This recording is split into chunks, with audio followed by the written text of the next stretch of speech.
و حالا امروز داره برگزار میشه و خوشحالم که از این لحظه با گزارش مسابقه دو تیم پرسپولیس و استقلال از برنامه فوتبال برتر شبکه 3 سیما با شما همراه هستیم.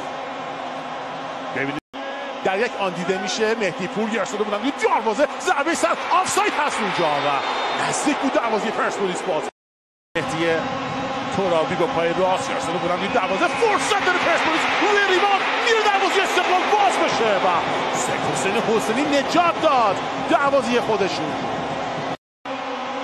باز هم برای بلانکو کارش سخت شد، گوشه زمین رو ولش نمیکنه مدافع پرسپولیس. بلانکو یه دور میزنه گرسال روی محوطه جریمه و برخورد دو بازیکن با هم که تو در اختیار بیرانوند رفتن واسه چک کردن پنالتی چیزی رو تو صحنه قبلی محوطه جریمه استقلال رو عرض میکنم، نه این صحنه برخورد. VAR داریم، رفتن برای چی ببینیم این صحنه برخوردها رو گرفت بازیکن پرسپولیس رو و نذاشت گبلسیانی حرکت بکنه. یه برخورد دیگه هم اونجا بین روزبه چشمی و کنعانی و آرمین سهرابیان و شهاب زاهدی صورت گرفته، برخوردهایی که رفتن کنترل بکنن که میتونه پتانسیل گرفتن پنالتی رو برای پرسپولیس داشته باشه یا نه. یادیفر نظرش رو میخواد اعلام بکنه، میره به سمت محوطه جریمه پرسپولیس با دست اشاره میکنه که کار باید دنبال بشه و پرتاب رو صالح هردانی انجام میده. بلند تو محوطه جریمه پرسپولیس، ضربه سر بازیکن پرسپولیس در دفاع، فرصت داره بازیکن استقلال اونجا به بیرون میره و باز هم پرچم بالاست. ضربهش رو یه حرکت سمت چپ، فرصت داره استقلال گرسال بلندی دروازه و بیرانوند تو در اختیار گرفته. سریع گرسال بلند پشت مدافعان استقلال رو هدف گرفتن و توپی که اونجا سید حسین بیرون میاد گرفته، پرچم بالاست، توپ به گل تبدیل میشه اما پرچم کمک داور بالاست و خطای مهاجم روی دروازه‌بان رو گی شوت میزنه و برای اسماعیلی فر توپو فرستاد. گرسال بلند دروازه و مشت کرد توپو سید حسین حسینی. حامدی فر دروازه بفرسته با پای راست، گرسال بودن روی دروازه، فرصت داره پرسپولیس و سید حسین حسینی تو با خوبی مشت کرد تو این لحظه. محمدی در سروش رفیعی گرسال بودن روی دروازه، فرصت داره پرسپولیس و مدافعان استقلال به توپ میرسن و کوین یامگا. این صحنه است که اینجا تو دستش هم خورد، اومد تو دور پاس رو عقب بده، رضاوند پاس عالی، فرصت داره اونجا محمدی، باز هم یامگا گرسال کوتاه، بلانکو تعادلش رو از دست داد، میگن پنالتی اونجا کادر فنی استقلال.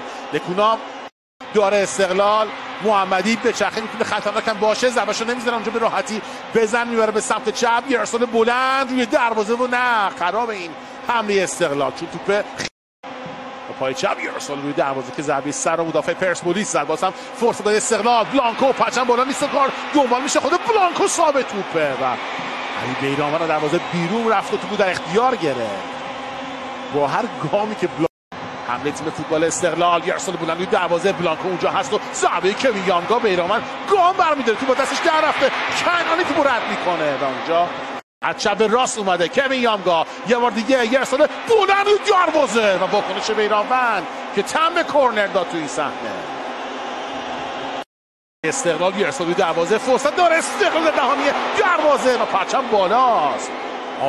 پرسپولیس درگیری دو بازیکن با هم دیگه موفق، یامگا ارسال کوتاه و زمینی، فرصت داره اونجا محمدی میچرخه میزنه ضربه‌شو محمدی و نزدیک بود دروازه بیرانوند باز میشه تو این صحنه که موفق نیست و اسماعیلی فر مسیر رو بسته، گرسال بلند روی دروازه برای محمدی میتونه ضربه سر بزنه اونجا و زده بود میتونه دروازه پرسپولیس با پای راست، گرسال بلند و کاتا روی دروازه، ضربه سر خطرناک و بیرانوند تو در اختیار گرفت.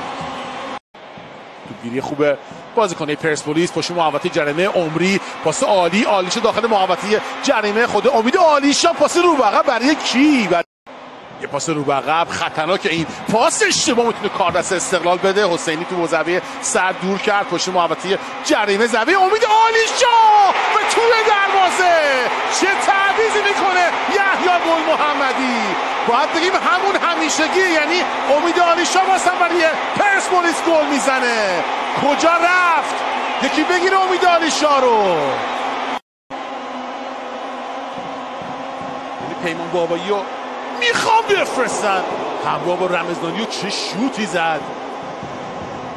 و فرصت داره استقلال توی محوطه میتونه دروازه باز بشه. پنالتی هست یا نیست؟ فعلا خبری از پنالتی نیست. پیمان یه لحظه تمام نیمکت‌نشینای استقلال بلند شدن و نزدیک به لب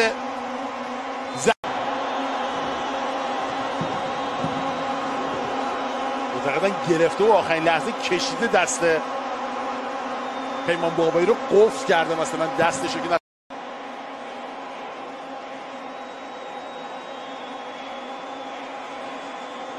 موعود بنیادی فر ببینه و رفت که ببینه. به چشمم همش میگه آقا خودت برو ببین صحنه رو. زمین نه میگه کار دنبال بشه. پنالتی نگرفت موعود بنیادی فر و وی آر رد کرده پنالتی رو. جواد نکونام هرس میخوره و معتقد ناشون نیست که این صحنه چه چیزی رخ داده. تکلیکی میبنده اونجا علی نعمتی، سر توپی که میزنه اونجا رفت که ببینه خود آقای موعود بنیادی فر. من فکر کنم این دفعه جدیتر از دفعه قبل بحث وی آر، چون توپی در کار میگه وی آر پنالتی میگیره. پنالتی رو گرفت موعود بنیادی فر به نفع استقلال و حالا میتونه این بازی نتیجهش مساوی بشه. چه خوشحالی میکنه جواد نکونام. حالا خود گل کردن پنالتی توی لحظات هم کار سختی خواهد بود.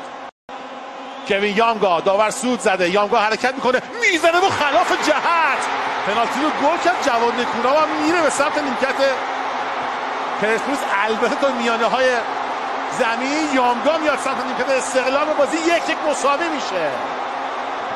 پنالتی رو گل کرد تیم استقلال و این چنین حلقه شادیشون شکل. بله چیزی که پیش‌بینی کرده بودم درست از آب در اومد. داور سود زد. شهرآورد 102 1-1 مساوی تموم شد. یه 15 دقیقه عالی رو واقعا شاهد بودیم. جواد نکونام رفت به سمت نیمکت پرسپولیس. خسته نباشید به همه بازیکن‌ها، اعضای کادر فنی و شما بینندگان محترم شبکه سه اسموک هستید.